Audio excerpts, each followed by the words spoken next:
Jenny, welcome to the Personal Best podcast. Hello. How are you doing? Good, how are you? Very good. Yeah. I'm really excited about this conversation, actually.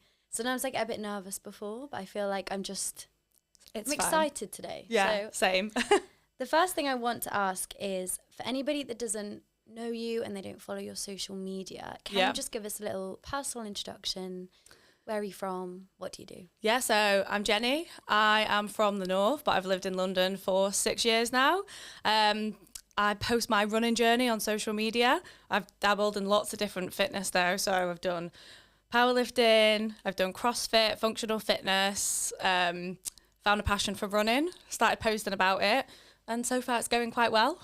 I have a full-time corporate job as well, so doing a lot. Yeah. It's hard to balance as well. Talk me through your fitness journey a little bit. I know there's definitely running things that I want to get into, but were you always sporty and active as a kid? No, I was that kid who got sent out of PE.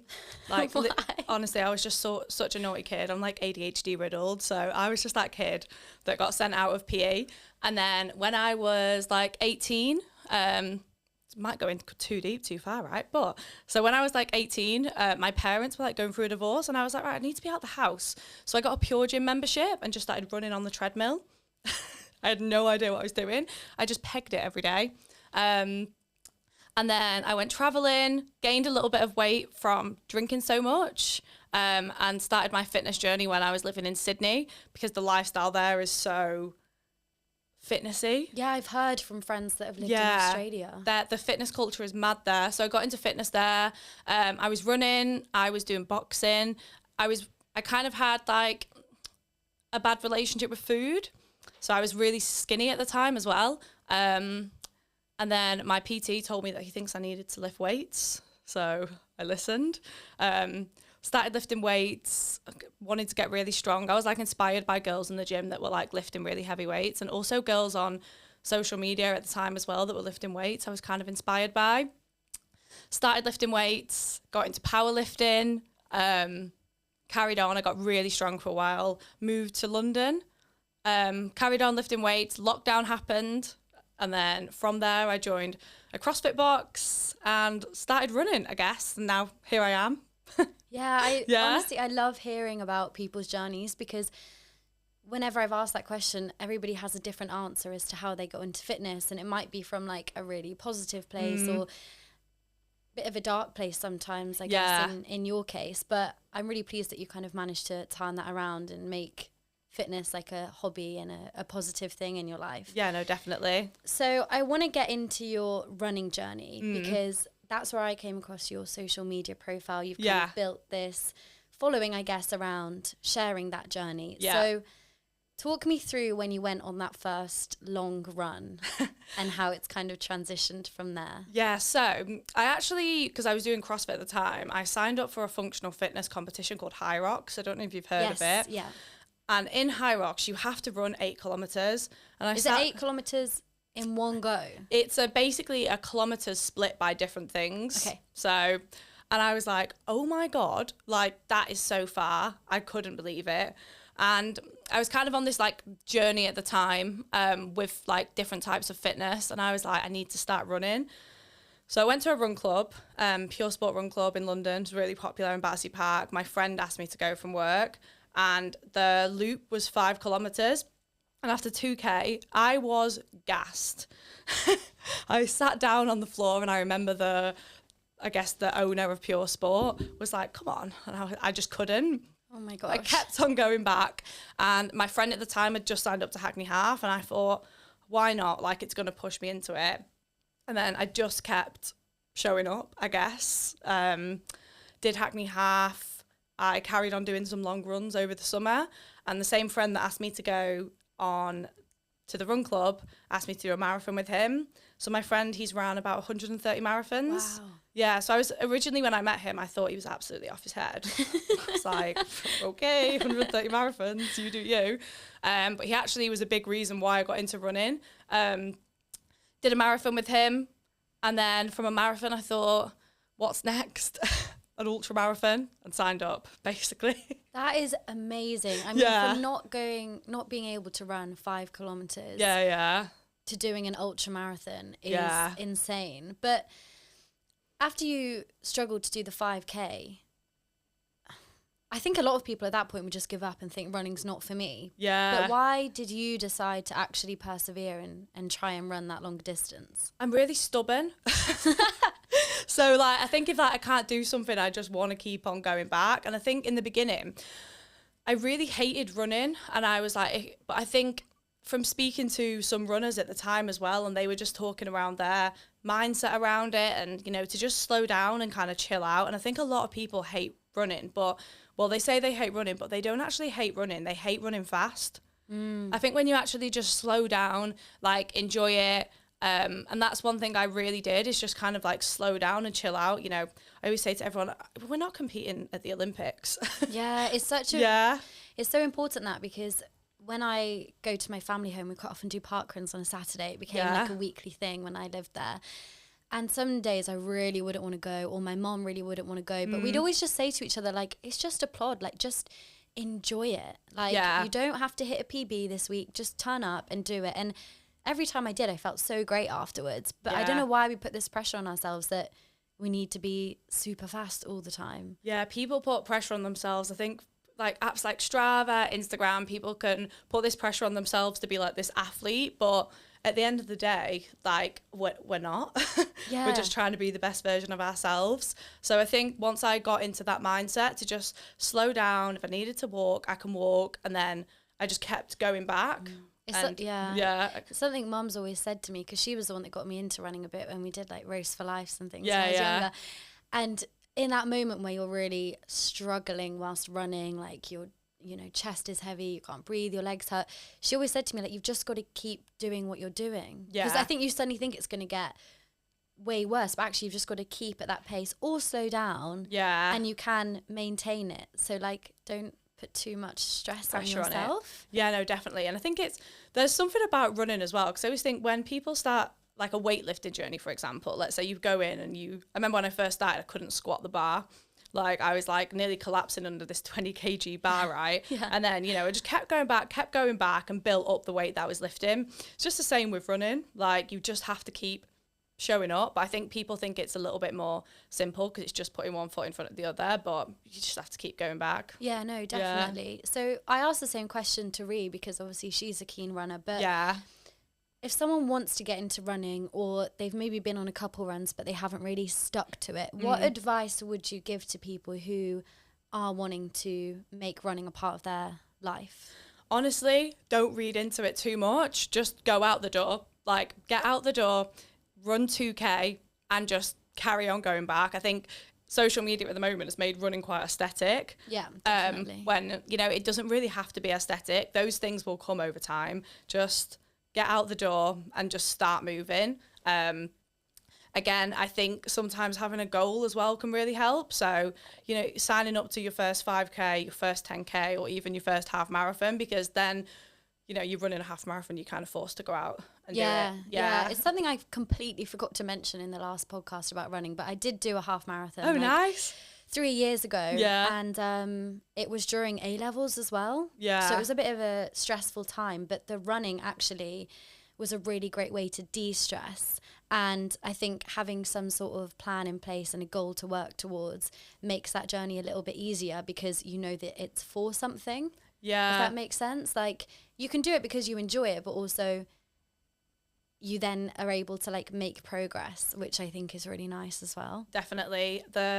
So the guy that I talked about who did the 130 marathons, he coached me for my ultra, and like just even having the plan to work towards, you know, not being able to run 5K to running 50. Like, because once you see the plan and you see the goal ahead, then you actually show up more. Because I was like, if I don't run, how am I going to run 50K? Exactly. So talk to me about that. I've written ultra marathon in capital letters on my notes. So how was that experience for you? Well, it was on the hottest day of the year. So crazy. At the time, on the day, like, obviously I did it right, but I can't lie, I was a little bit frustrated with the weather because I trained so hard. How hot was it? Like, it was like 33 degrees. Oh my goodness. And like, I'm from the north, I'm built for 15 degrees. I'm built for 15 degree weather. But I actually think the best experience of it was the training. Like, so actually seeing myself progress. It was on the hottest day of the year, so it took me a lot longer than I originally wanted. But I think the whole day was kind of like, because of the heat, it was slightly like a delirious moment, if that kind of makes sense. Yeah, but again, like, I would tell anyone to do it. I think the actual journey to it, I sit here wonder now, what would I be doing right now if I didn't sign up to this ultramarathon? I probably wouldn't be sat here talking to you. I wouldn't have my run club. I wouldn't, be doing all these things with social media, because when I signed up to the ultra, I was like, I'm going to start posting the journey about this. And I think that's where most people who follow me now or come to my run club found me. Yeah. If that kind of makes sense. So I think the actual signing up to it was the best thing that I could have done, even though the day, itself wasn't the best. Yeah. But because of the heat. But yeah. It's like that slightly cheesy quote that it's not about the destination, it's about the journey. Yeah. And it has been like a hell of a journey for you to get there. I think you did a reel of it was a video where you said from not being able to run 5k to doing 50, and then it was you crossing the finish line to like this motivational music, and gave me goosebumps. Yeah. So I was like, that's amazing. I know, honestly, like it's definitely the best thing that I've done for myself is signing up. I agree, like it's about being the journey to get there, and like I do wonder where I'd be if I didn't sign up to it, or what I'd be doing right now. Yeah. So what were your main takeaways from the training? Because obviously you're someone that also works a corporate job. I'm guessing that takes up a lot of your time. Yeah. So to then also be training for such a long distance event, it's not going to be easy. No, definitely. Like I completely dedicated myself to it. So I kind of stopped drinking during the time. I made a lot of my runs like social, so I bring my friends along with me and stuff like that. So main takeaways, I always say it to anyone, like you just have to get good at something, you just have to keep showing up. And that's just the mindset that I had there. Another one was like to not care about pace when I'm doing it. Some days you're going to feel great, some days you're not going to not kind of care about pace and just enjoy it. I wasn't training to win it. I just wanted to do it for myself. So whether I did it in 6 hours or 9 hours, like that was it basically. Yeah. And I think running is such a mental battle, because I guess no fitness journey is linear, but I think running in particular, you can be on a training plan and sticking to it, but you still might just have a really crap run. Yeah. Because there's so many variables, like, I don't know, are you fueled properly? Like, what's the weather doing? Like, even are you on your period? Like, for us as women, there's so many different factors that go into it, and it can be quite demoralizing, I think, when you do go out for a run and it isn't how you expected it to go. 100%. And I have a Facebook group as well with girls that run, and that's like one of the main questions that they actually ask is, why are some runs good and others aren't? Yeah. And I always do say to people, I do think there's a lack of education out there of like how your cycle can actually affect you as well. So I know the phase, I don't know the exact name, but the phase before you come on is like when you're at your most weak, I think. Yeah, and that was actually on the ultra as well. Yeah, so like I didn't feel great, but even that like sleep, fuel, that's something I really had to like try and nail in the training. Of course. I was like, Jenny, get off TikTok and go to bed. Eat your vegetables, eat your protein. I think sleep and fuel, if you're training for something like that, is literally everything. There's a lot of fancy supplements on social media you can be doing, but honestly, just eat your veggies and go to sleep. I think it's like nailing the simple things. Like I saw a video someone posted on TikTok, and it was like, I hate to say it, but going out and doing exercise is really benefiting my mental health. And it's like, it does, like, getting adequate sleep, like fueling your body, going out and getting exercise, all of those things will make you feel better, even though they're not always the like most comfortable things to do, I guess. Yeah, I know. I saw that TikTok as well, and it's just when you start eating well, drinking water and sleeping right, a lot of things start to go well. I suddenly feel amazing. Like, I wonder why that is. Literally. So talk to me a little bit about this run club that you set up then. When did you do that, and how's it all going?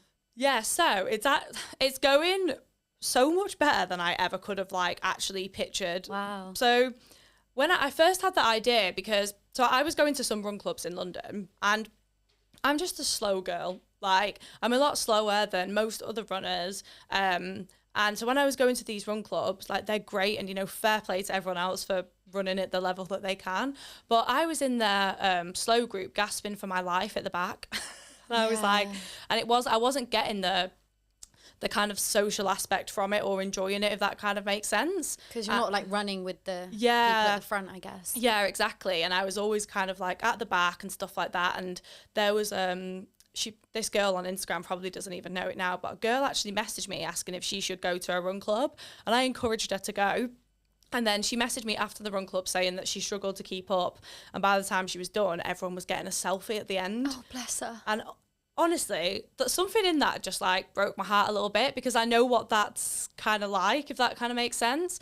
And she probably doesn't know it now, but she sparked the thought in my brain. I was like, I wonder if I could start a run club. And at first, I think there was a little bit of anxiety in me to be like, I didn't want to say it was a run club just in case no one showed up.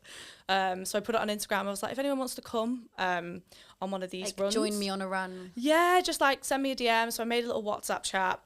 And I said, on the first one, I said, here's where we're going to meet. Here's like what we're going to do. Just leave an emoji if you're coming on this message. And I remember my friend came with me, the first run club. I was like walking up to the meeting bit thinking, God, no one's going to be there. And there was this like about 10 girls in running jackets. I was so buzzing. And then from there, it's built up and built up. And then last week we had 150 girls that showed up to run 5K. Yeah, it's like... So is it like a weekly thing that you're setting up and you just pick a location and stuff? Basically, yeah. So weekly thing that I set up. The distances have all been quite different. In the ultra training, I was bringing girls along for long runs, but at the moment it's kind of just been 5Ks and just different routes every week. So I try and pick like a nice route in London. Like last week we ran from like Tower Bridge to Vauxhall, so you get to see some of the sites. And I think a big reason, because I think it's really hard to meet people in a big city that isn't going out and getting hammered every weekend. So it's just for the girls to wake up and just have a wholesome start to their weekend, just meet some new girls, have a coffee. And most people do come on their own. I say at the beginning, I'm like, can I get a show of hands who's come on their own? And 80% of the people actually put their hand up, which is so nice. Yeah, I love that. And I think I can resonate so much, because when I first moved to London for uni, I'm in quite a unique situation where I live by myself, which is, I'm very grateful for that. And then I joined this degree course, which was really small. And so suddenly I'm in this massive city, basically all on my own. And there were a few like weeks and months of just feeling quite lonely, even though I'm someone that enjoys my own company, because suddenly I didn't have like mates calling on me and asking if I wanted to go to the gym or grab a coffee or anything like that. And so I think it's run clubs like yours that do encourage people to show up and make friends, and also do something that's going to benefit their health and well-being. Because yes, going out drinking is fun, but it's not necessarily contributing to that side of things. Yeah, definitely. And I think like one of the best parts of the run club for me has been like watching the girls follow each other at Instagram. There was a few girls that signed up to a half marathon together and stuff like that. So that is like, for me, is making me feel really fulfilled. Yeah, of course. Of course. I want to talk to you about your why. Yes. Because obviously we've touched on kind of what you're doing in terms of your fitness journey and also building this run club. But you made a really quite inspirational reel on Instagram about finding your why. I just wondered if you could kind of touch on aspects of that for people. Yeah, so before lockdown, I was, like I said to you before, right, I was a gym girl. Like, I just cared about, you know, looking good, like having a big ass, you know, talking to boys. I wasn't very empathetic as well. And lockdown hit, and for such an extrovert who's obsessed with fitness, I think my mental health during lockdown just started to kind of spiral. So I lost 2 jobs. I was made redundant twice. I got cheated on. Like, just, you know, slowly over time, my mental health just started to decline. And lockdown just it just exacerbated everything. Like, my 100%. Mum is the most positive person I know. And even in lockdown, she struggled. Like, so to have shit things like that happen as well, I can't even imagine. Yeah, it was it was such a crazy time looking back. Like, I almost can't even recognize the girl that I was during that time. But I think as well, like, during that time, in my house, like I lived with a few other young people, and we weren't handling it best. Like we were getting like really drunk every weekend. There was nothing else to do. There's nothing else to do, right? And I think over time, my mental health just like really declined. Like I was in the worst place I've ever been in my life. And I actually got a call from my mum, and my stepdad had a seizure and passed away. And I was like, no, it's okay. I was like, oh my God, like something on that day just like it shocked me so much. I was kind of like, I need to sort my life out. Life is so short. I need to sort myself out. And because you could have gone the other way, right? I think when I found out that, I could have gone way further the other way, but into like drinking and yeah, that kind of thing. But something in it, when it happened, I was like, oh my God, like life is so short. Like I need to really sort my life out. So from there, went to therapy. When the gym's open again, I started training again. I laid off the booze for a while. So I didn't drink for 8 months whilst I was getting back into fitness. And that's part of like signing up to, like I started signing up to like competitions, just like throwing myself into CrossFit competitions when I wasn't very good. Did high rocks a couple of times, half marathons.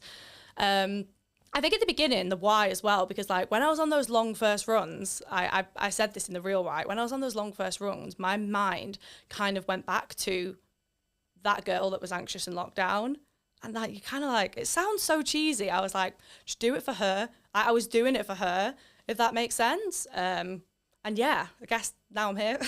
I love that. I mean, yeah, I think I'm really sorry to hear about your stepdad, but to be able to take something like that and turn it into kind of a fuel that then encourages you to like move forward is so amazing. And it's something that a previous guest spoke about when their dad passed away, and he kind of uses that as motivation, because when he is in those like endurance events, he feels like closer to him in a way. And so like you kind of can use those moments, and like you said, for doing it for your younger self. I love that, because she wasn't doing it, she wasn't able to do it, but like the version of you now is, and that's something to be so proud of, genuinely. Yeah, no, definitely. Sorry, carry on. I wanted to touch on something you brought up, which is the cutting out alcohol. Talk to me a little bit about your relationship with alcohol, and what were those 8 months of sobriety like? So yeah, relationship with alcohol, like my early 20s, like I was a party girl. I was backpacking for like the first few years of my 20s. I moved to London, and I just loved going out. Like I just absolutely loved it. And then in lockdown, like just drinking so much. And I think I started to notice like that was having a negative impact on my life, if that kind of makes sense. So I cut it out I didn't drink last year or the year before, for 8 months. And I think 6 weeks in, like my mental health had like transformed. Oh, yeah. Yeah. So I think 6 weeks in, my whole like, even like my view on life, I said to my friend once that this is going to sound so ridiculous, but I said to my friend, like 6 weeks into my non-drinking journey, I felt like I was floating on a cloud.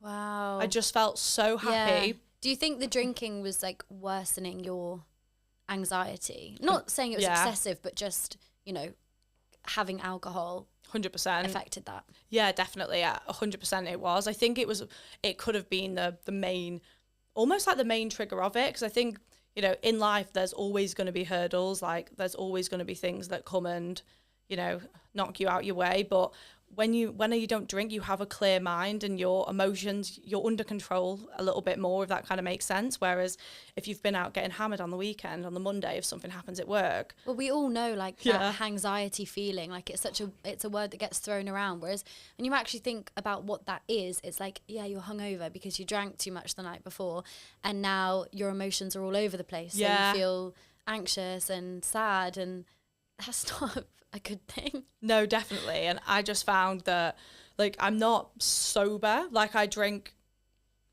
go out once a month, once every 2 months. I didn't drink in my ultra training. Even like my once a month, I went out last weekend, and I actually just find it quite boring. Yeah.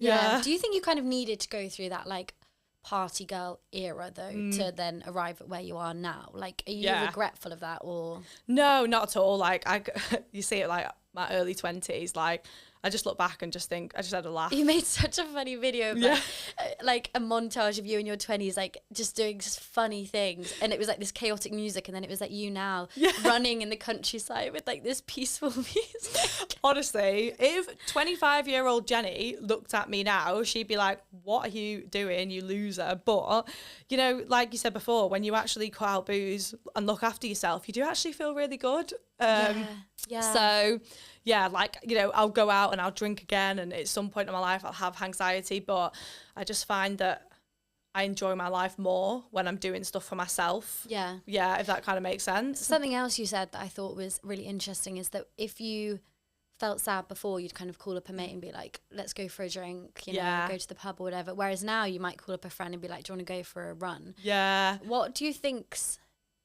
changed? What was that shift in mindset?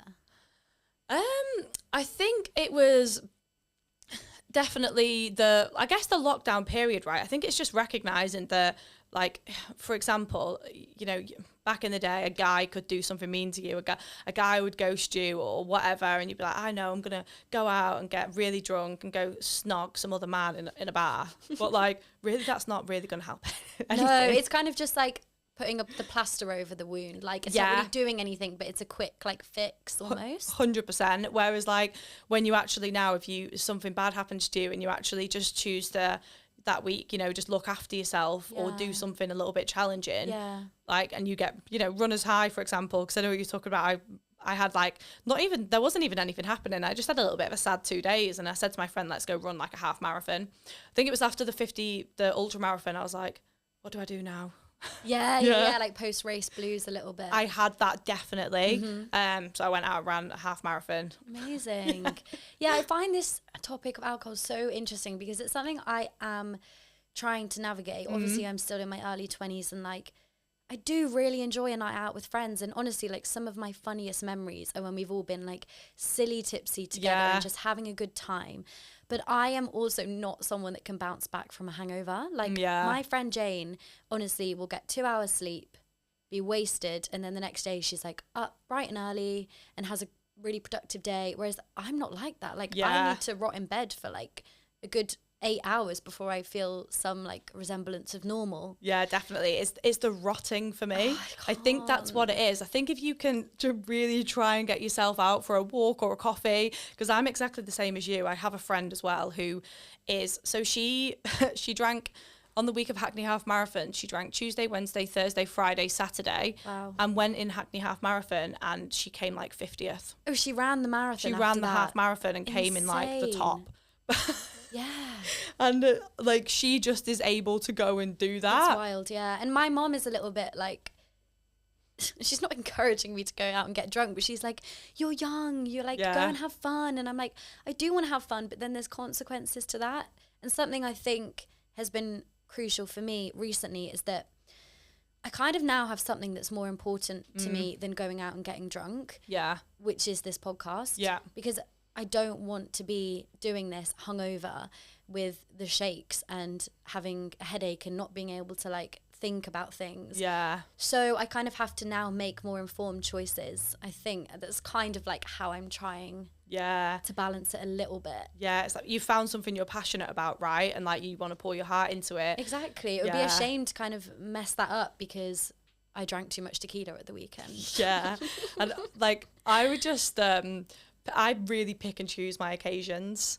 Yeah, if that makes exactly. Sense. Yeah, like we went out for my birthday recently and we got drunk and it was good fun, and I also didn't have work the next day, so it didn't really matter too much. But if it's just like a random Thursday night and actually I've got stuff to do the next day, then maybe not. But I think it's also we were saying this earlier, like it's a real thing among kind of Gen Z or like my generation to maybe not drink so much and also be focused on kind of health and wellness.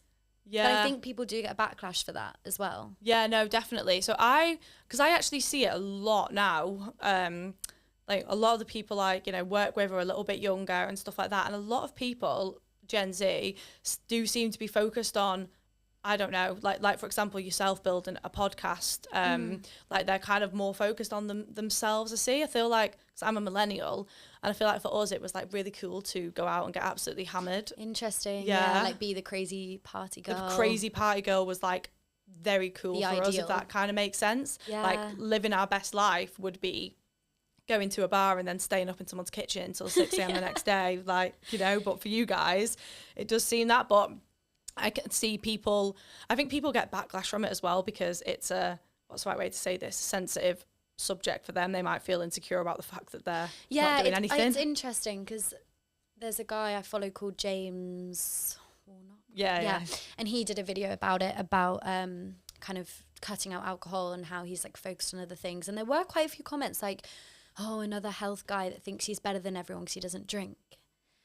And it's like, it's not about that. It's not shaming people who do want to go out and drink. It's just, if it's not suiting your lifestyle and it's not helping you become the best version of yourself, then why does it affect anybody else? Yeah, definitely. And I feel like those sort of videos really helped me, because when I first started doing it, I didn't really know many people that weren't drinking as much. Maybe like outside your friendship group. Yeah, or that were sober and stuff like that. And I think through social media, like you can almost gravitate towards people that are doing a similar thing to you. I remember at the time, and there was only one guy I knew that was sober. Wow. In my gym. I was like, how do I navigate this? I asked him to go for a coffee because I had no idea how to navigate actually being sober, if that kind of makes sense. And he was the only person that I knew. But what did he say? What did he say? He said on occasions, it's basically like, you know, not feel pressure to kind of drink. Like one of the things I always used to do as well was when I was at a party or a social occasion, when everyone got to that stage and they're really drunk, they're not actually going to know if you're there or not. Just leave. Like, it was always that point. I mean, the first party I went sober, I said to myself, you know, when your friends come up to you when they're drunk and they're like, I love you, man. Yeah. I said, the first person that comes to me and says that's when I your know get out to go. it's my cue. And someone comes up to me at like 11 and you could just tell they were hammered, like, I love you, Jen. And I was like, yeah, I love you too. So like, funny. I'm gone. I love that. Yeah. So something you said earlier as well is, if your like 25-year-old self could see you now, like what would they think? I recently recorded a podcast with a mate of 23. Actually, we didn't get to 23, but things we've learned in our 20s at the age of 23. I wondered if you could impart some of your advice or lessons, and it can be on anything. Like obviously we've spoken about running, but what would you want to say to your, I don't know, 20-year-old self? I've got a couple of things. The first one is that, so you know in your life when everything's going wrong, so like when you lose a job or a guy or whatever it is, and you know like at that time you feel like everything is going absolutely like a disaster and you feel like your life is over. Yeah. When everything is going wrong in your life, what you don't actually realise is it's actually putting you on a path to something better. You just can't see it yet. I have a friend right now. She wants a new job. She keeps applying for jobs. She doesn't get them. She's broke up with her boyfriend and she really feels like the world is over. But the jobs that she's probably going for, you know, they might just not be right for her. This guy was just not the right guy for her. And then it's like she just doesn't realise that it's putting her on the path to something way better. Yeah. But it's hard to see it in that moment. So I would definitely tell myself that for anyone as well is probably in that moment. The other one I would say is, if he likes you, you'll know. If he doesn't, you'll be confused. Yes. Because I've heard that before. It's so good. That was, when I heard that, I was like, So, because I think as well, I spent so much time in my early 20s just dating, just stressing about, can I swear? Wankers. Call them what you want. Yeah, just stressing about, you know, just really average men who are not going to treat me well. If a guy is not treating you well, someone will. Just, yeah, basically. And if you're confused and you're wondering what's going on, then he's probably just not that. You know the film, he's just not that into you. Yes, that's so legit. That film. And I think as well with when you're in your early 20s, it's also navigating dating life as well, right? And it's I'm kind of in that now. Yeah. And it's funny that you've said that because I did a video on TikTok, which I mentioned to you. And it's basically saying if he wanted to, he would. Yeah. And I posted it thinking, oh, this is a bit cringe of me to say. And it's now like on 140K. Yeah. Like it's going quite viral because I think people agree. And it's hard to kind of notice it when you're in it, because we often make excuses for pretty shitty people. Like, we do. Oh, I remember I had a boyfriend when I was like 15, and we were like dating, and he didn't text me on Christmas Day or call me or anything. And my mum still brings it up now, because the whole day I was like looking at my phone, waiting, thinking, oh, he's probably just having Christmas lunch with his grandma. The whole day came and went, and I heard nothing. And I thought, that's so sad. You do. Like, if he wanted to, he would. 100%. I completely agree. And I think when you have feelings for someone or you really like someone, rose-tinted glasses are 100% a thing. Oh, yeah. Because if you ever sit there with a friend and you listen to what the excuses that they're making for this man, and you just think, girl, you're blind. Yes. We also do it. It's something I've also noticed is I'm single now, but I've been in a relationship. Yeah. Kind of recently. And there were a few issues, and I'd always say it to my friends, but this was going on for like weeks. And now I'm out of that relationship, I see things so much clearer. And now when they're telling me about their relationship and those issues, I'm like, just dump him. Like, just break up with him. And it's so much easier said than done, because when you're in the thick of it, it's like, oh no, it's fine. You make excuses, whereas you deserve better. Like, you do. I think as well, I actually saw this on Love Island, and this is so sad. But Life lessons from Love Island. Life lessons from Love Island. But there was a couple, and the guy was just quite immature, right? And I think there's situations sometimes where females they're in a relationship. Sometimes a girl will be the girl that helps that man grow. But not to her. He will, all the lessons she's taught him, he will use in his next relationship. Yeah, that is so true. If that makes sense. Yeah, well, girls are normally a bit emotionally mature than guys, definitely. Yeah, I think there's so many situations like that I see my friends go through, and I'm just like, you are going to be that girl that's going to help him grow. Have you ever been there where you want a guy to do something, you want him to do this, you want him to do that, and then he never does it, and then the next girl he meets, he does it. Yes. Like, you were just that girl to help him grow. Pat on the back. Pat on the back. Like, are you single now? I am single. I actually have not dated for 2 years. Wow. Is that an active choice? Yeah, I'm so comfortable, like, with myself. I definitely think that maybe too comfortable being single. But I kind of found that, so with dating, I feel like people want chaos.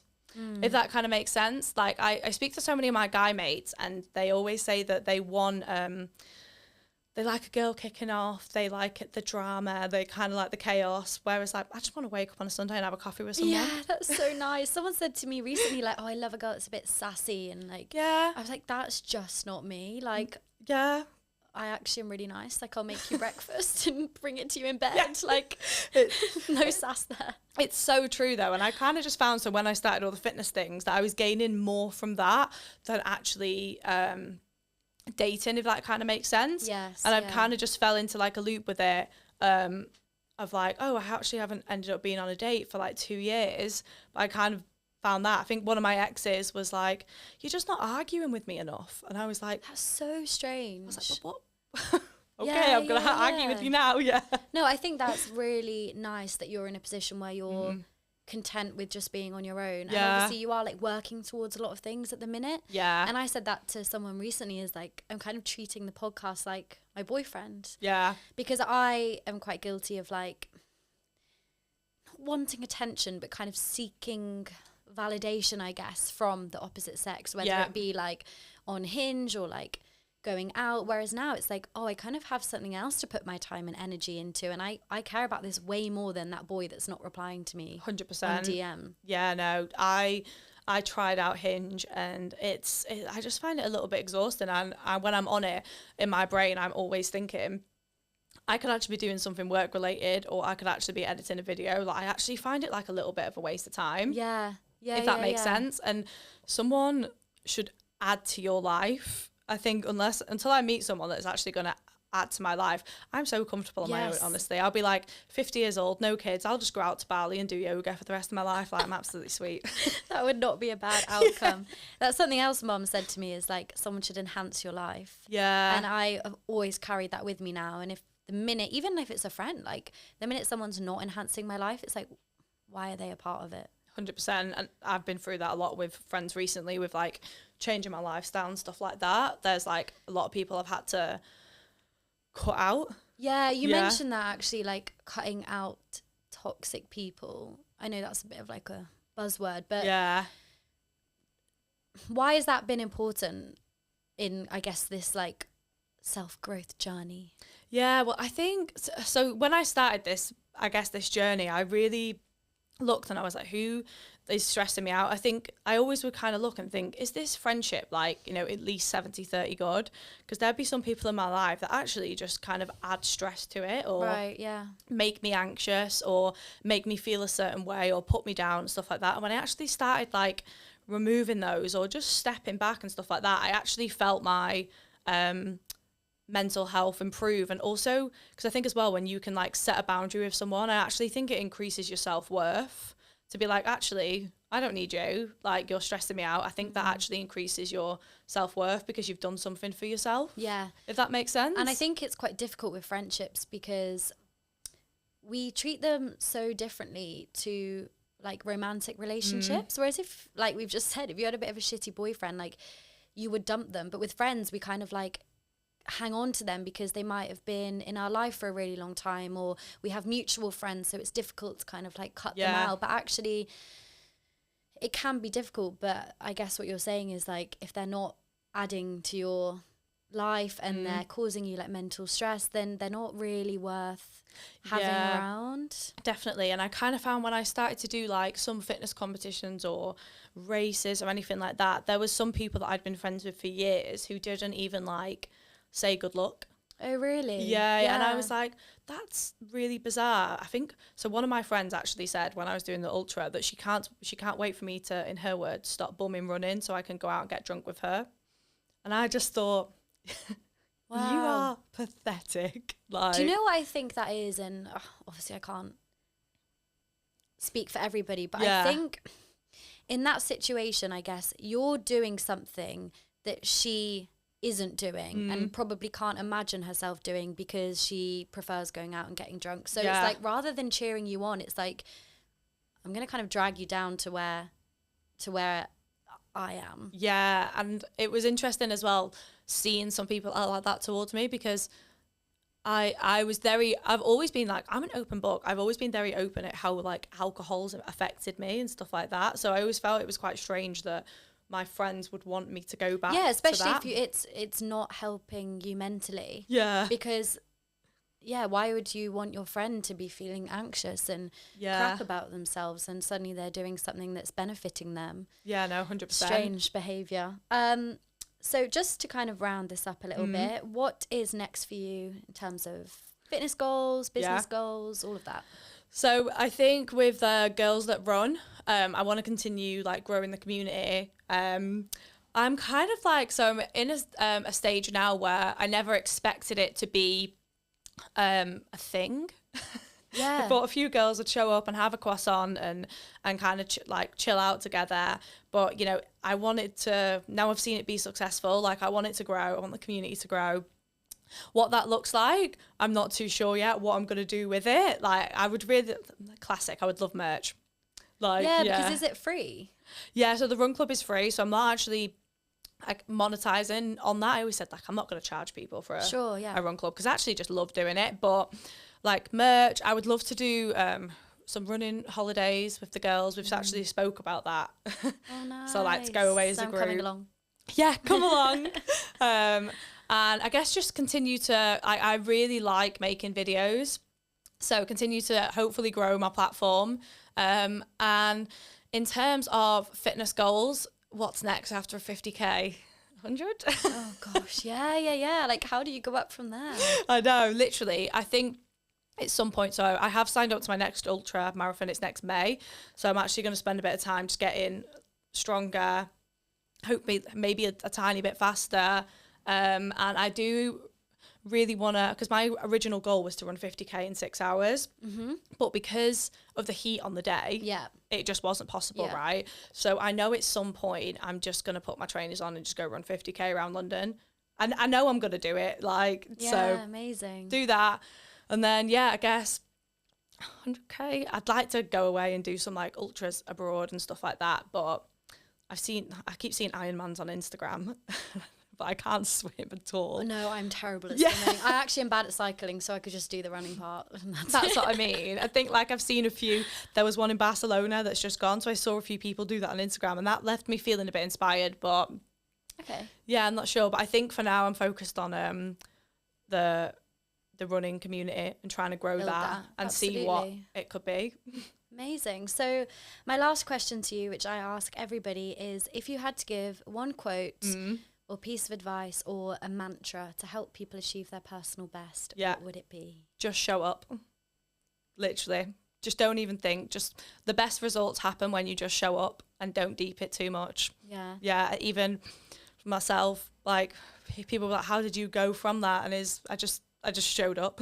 I just ran. So true. And it's like you didn't wait until suddenly you were an amazing runner and you felt really confident. Like you just started from day one, and that's all anybody can do. Yeah, I think a lot of people, I did a piece of content on this, a lot of people wait until they're good to start something.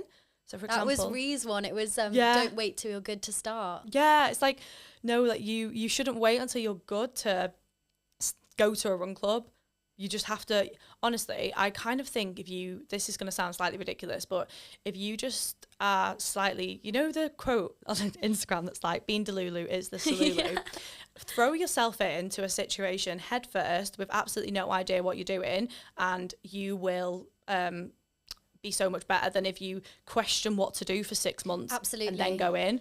Yeah. And I think as well, you could research every single area of running, of the best training plan and the best trainers and the best run club to go to, and then you've overwhelmed yourself with so much information that like, you don't even know where to begin at that point. So it's like, if you just put your trainers on and get out the door, just show up, that's the best thing you can do. 100%. There was this girl that I was watching, and she was saying that she found in her life, it was more like businessy, but she found that the women who had more success actually in the beginning just threw themselves in kind of head first, no idea what they're doing, and learn along the way. Definitely. Rather than people that like kind of do all this research, like you said, right, and then like try and go into it slowly. Like honestly, throw yourself in head first, delusional, and you'll have more success.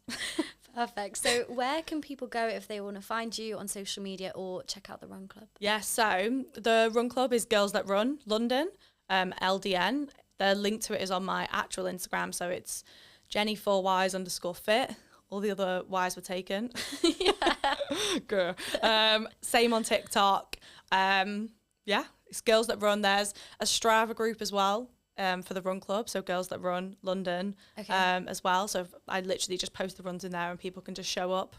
Amazing. Thank you so much. Yay. I mean, I know your Instagram bio says a runner and a stunner. Yeah. And that you are, honestly. Thank you so much for today. I feel like we've spoken about so much good stuff that I hope is really useful to people listening. So. I know, I've kind of forgot that I'm on a podcast. I just haven't. Okay, cut the cameras. Thank you very much. Thank you.